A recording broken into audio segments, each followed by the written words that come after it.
Hello friends, this is Sia. Welcome back to the channel Study Lover Sia and welcome back to the Hindu newspaper analysis and daily current affairs.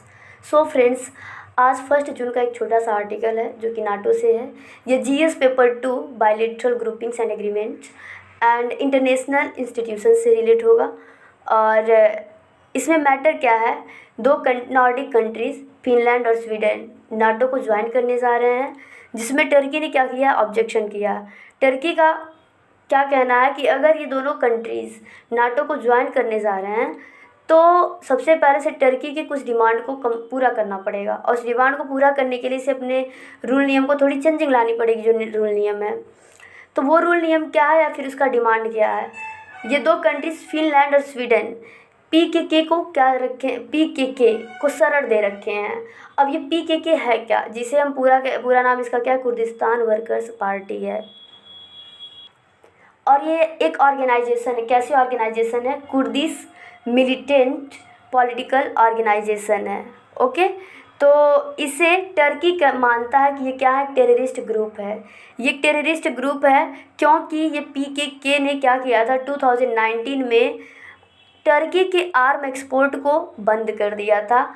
तो इसी का बदला लेने के लिए objection कर रहा टर्की फिनलैंड और स्वीडन से। तो फिर टर्की नाटो क्या है, 30 मेंबर्स का ग्रुप है जिसमें टर्की 7 डिकेड से मेंबर है, यानी 70 सालों से इसका मेंबर है।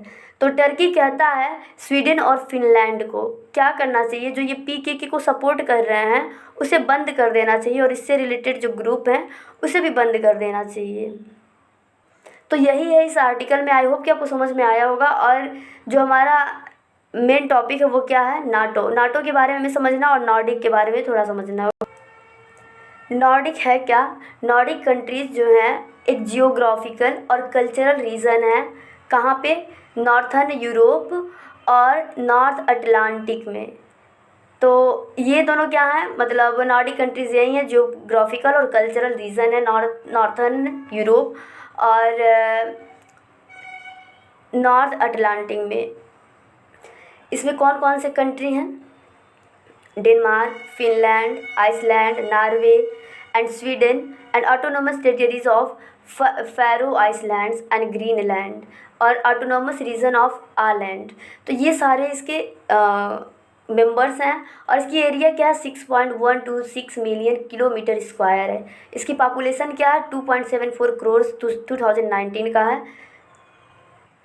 तो आई होप ये समझ में आया होगा आपको नॉर्डिक कंट्रीज़।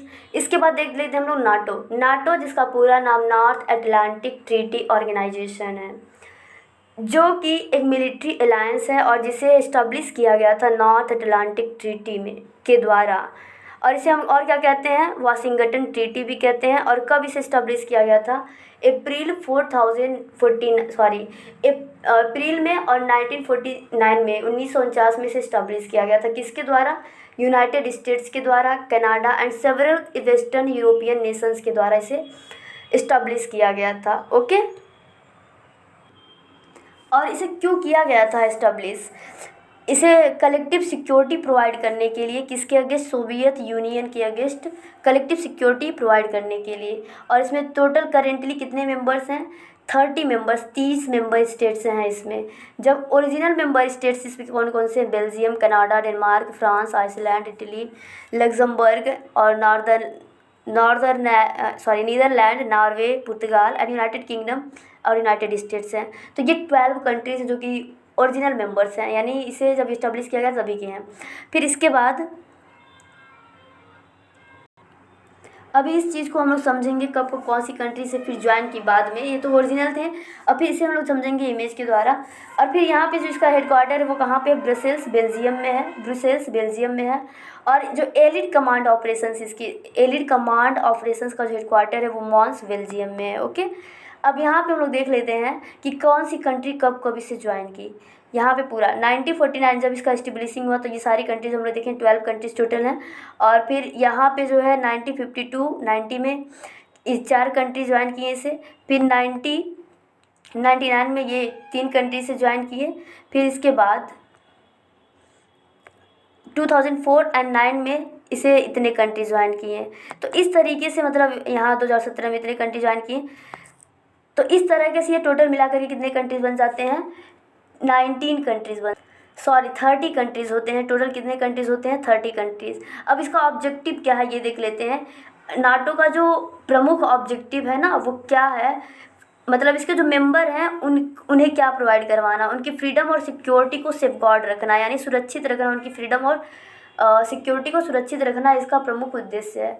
और पॉलिटिकल इसका ऑब्जेक्टिव क्या है, इसका जो पॉलिटिकल ऑब्जेक्टिव है वो किसी भी कन्फ्लिक्ट को, किसी भी इश्यूज़ को कैसे हैंडल कर लेना डेमोक्रेटिक वैल्यूज़ के रूप में, और कैसे कंसल्ट करके कोऑपरेट करके एक दूसरे को।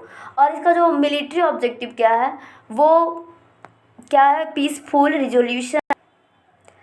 तो पीसफुल रिजोल्यूशन देना किस चीज़ का, सारे मतलब डिस्प्यूट्स का शांतिपूर्वक सबसे पहले उसे क्या कर लेना, यानी डिप्लोमेटिक वैल्यूज़ में डिप्लोमेटिक एफर्ट्स के द्वारा उसे सुलझाना, सारे कन्फ्लिक्ट डिस्प्यूट को जो भी होते हैं।